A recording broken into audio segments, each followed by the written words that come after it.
So the Cincinnati Bengals have won another playoff game. They're going to the AFC Championship game, and what a game it was. I felt like that entire second half, I was convinced Tennessee was going to win. Then all of a sudden, one turnover happens. They pull out the victory.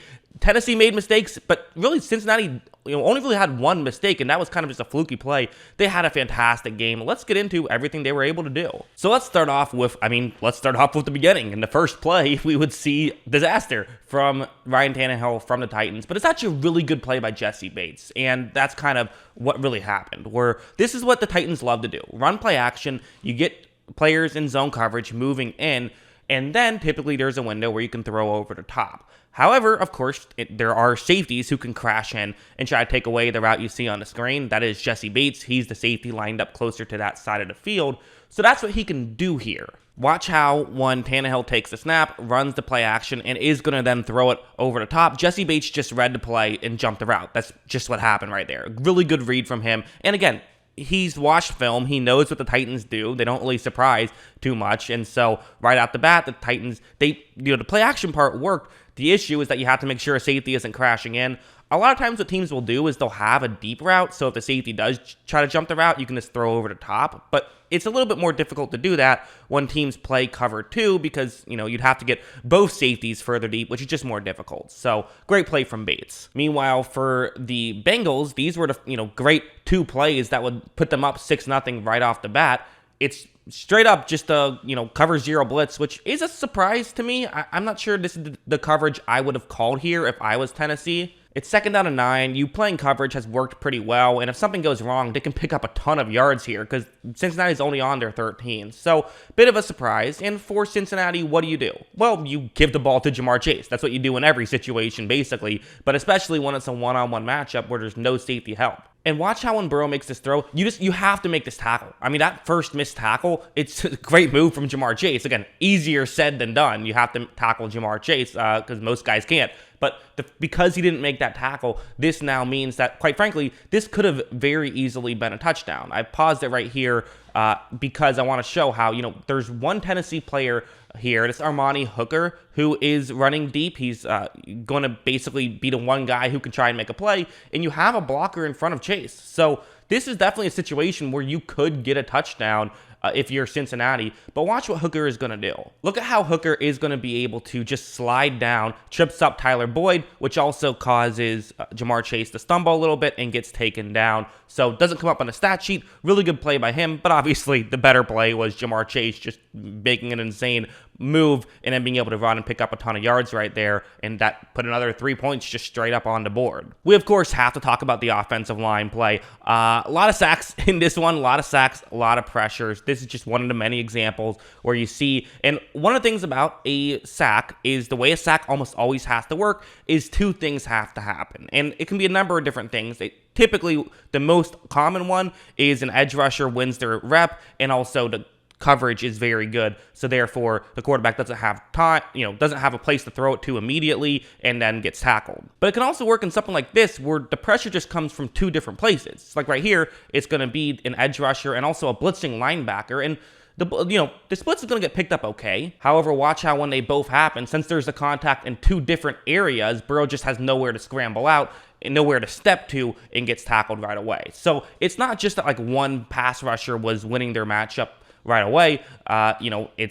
There's pass rush coming from several different sides, and just on plays like that, there's really not much you can do if there's anything you can do. So that happened. There were some plays I thought that Joe Burrow held onto the ball for too long as well. That was another aspect, but for the most part, just the pass rush was doing very good, or the Bengals offensive line was doing very bad. I'll let you take your pick. Meanwhile, for Tennessee, quite frankly, there was a lot of just mistakes. Obviously, there was the Tannehill interception that we already talked about, but like something like this is a good example, where the way this play works is it's again a play action, and your read is the safety, right? If the safety stays deep, you throw over the middle. If the safety cuts over the middle, you throw deep. So kind of similar to that interception, but not exactly. This is Jesse Bates, who wants to see if he can cut stuff off, and so he might end up crashing in, which would create just a one-on-one matchup deep down the field. Watch how right when this play begins, we can't actually see where Bates is, but we can see this. We can see the dilemma. Do you run over the middle and cover a guy who's completely wide open, or do you trust your corner can cover A.J. Brown one-on-one. Neither are great options here. This is a good dilemma that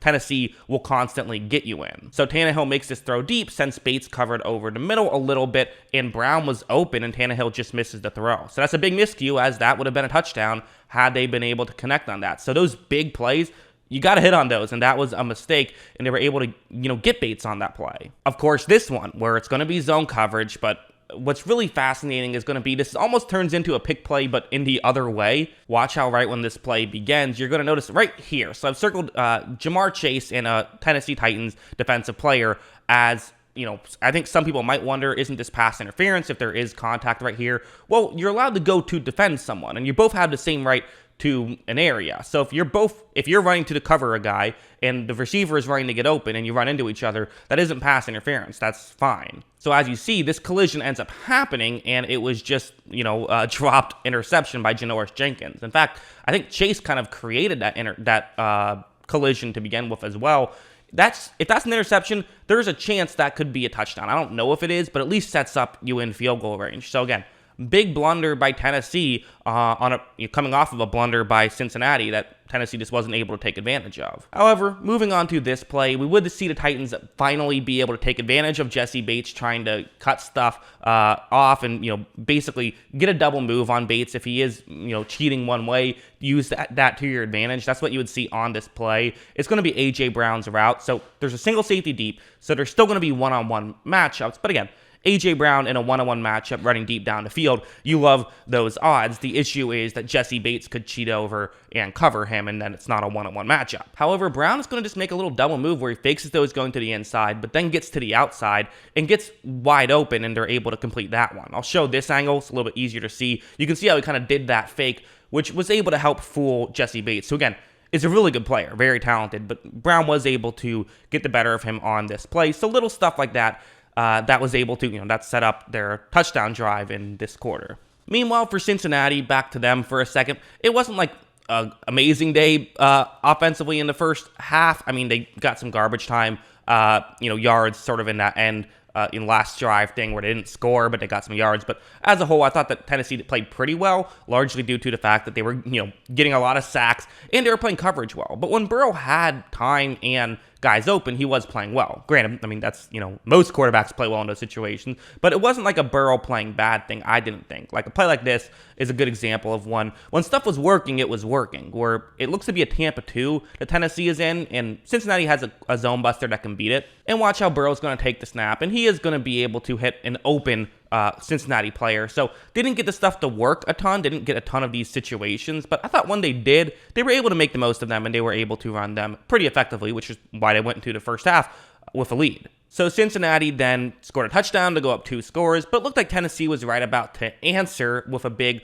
Foreman run. However, this play would happen, which quite frankly, I can't think of any other way to describe it other than a bad break for Tennessee. Because what happens here is I'm going to circle you see the Cincinnati player who I've circled there? This is Mike Hilton, who is going to make a very good play, but really the reason why this is going to happen is this is a wide receiver screen to the right, which is towards the top of the screen, and Hilton just happens to be blitzing here. Watch how he's going to step in a little bit, and so when Tannehill gets ready to throw it right here, again, this is a good disguise by Cincinnati. You could argue Tannehill should have picked up on this, and you can also definitely say, hey, great job by Cincinnati to pick this stuff up. All of that is absolutely true, but again, this does kind of feel a little bit like, man, that's a tough break that you ran this play when Cincinnati happened to be running a play that's perfect against it. And it's kind of one of those lottery situations that just kind of happens from time to time. And you could give credit for Cincinnati for calling the play, but I highly doubt they called this play because they suspected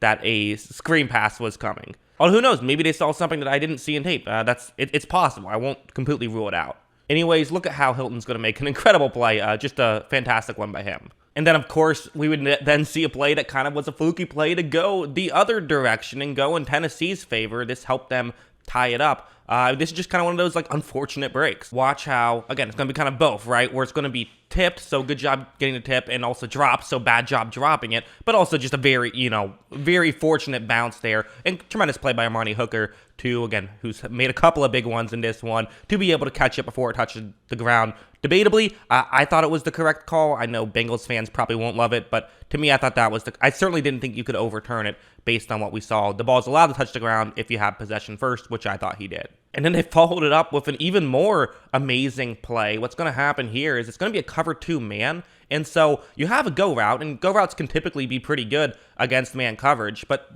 the obvious issue here is that typically these are good when there's only a single safety deep. There's 2 safeties deep, so a safety can get over and cover A.J. Brown. And quite frankly, I don't get how that doesn't happen. And so I'm going to assume that Brown just made some sort of move, because watch how right when this play begins, you're going to see that, once Tannehill makes the throw, gets hit, but he makes the throw, and you see that Von Bell just isn't over there, and I don't know what I don't know how you missed that up. I don't get how this isn't the main thing you're focused on covering, would be an A.J. Brown go route. And in fairness, he's pretty close. Now, the corner, Mike Hilton, is giving up no separation, but it's worth noting he has his back turned. So this is why this play works. This is why Tannehill got it there. And it's also an important throw from Tannehill to get it there quickly on top of it. If Tannehill lobs it up there, that gives more time for Bell or for Hilton to get their head turned around and be able to make the play. But you get it there quickly, Bell can't get there in time, and Hilton can't turn it around in time because, again, if he turns around and guesses wrong, well, now A.J. Brown's wide open in the end zone.